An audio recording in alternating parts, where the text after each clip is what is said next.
Над 87 000 са чакащите реципиенти за трансплантация в Европа. Всеки ден 16 от тях умират. Целият проблем е недостига на донори. Това е проблем, който не е само в България, той е в целия свят.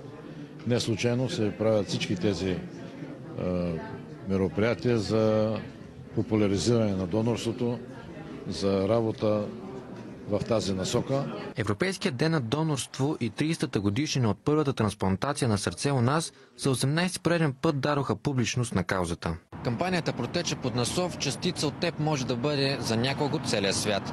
По този начин се ударя почит към донорите и благодарност към техните семейства. Професор Людмил Бояджиев, човекът провел първата сърдечна трансплантация в България, отправи призив към политиците.